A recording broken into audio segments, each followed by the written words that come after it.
Good morning. My name is Robert Garland. I'm the president-elect of the American Public Works Association.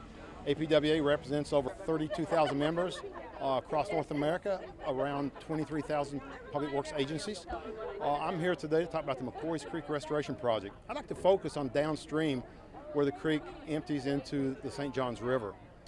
That portion of the creek at one time the residents couldn't see it. It was covered by a parking lot. Years ago, the stream had got rechanneled through culverts under a parking lot to hide it.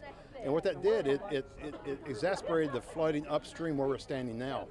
So what the city did is they transformed that into a beautiful bulkhead that during low flows, it's a walking path for residents.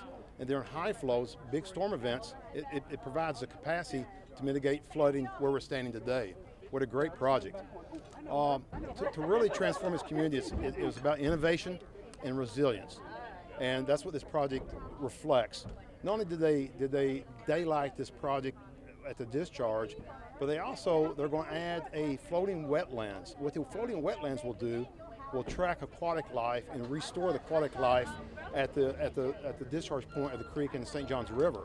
It will also serve as a breeding ground, if you will, for fish and encourage fish to migrate upstream to repopulate the stream and again add to water quality.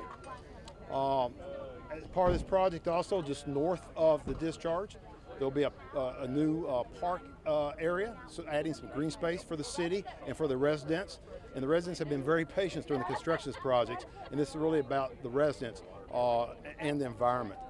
And finally, the city just couldn't do this by themselves. They're very engaged in collaboration and partnerships with the Florida Department of Transportation, the Jacksonville Transportation Authority, and private developers so they could get the easements to make this project successful. Again, this is about innovation, sustainability, and resiliency. Job well done, City of Jacksonville.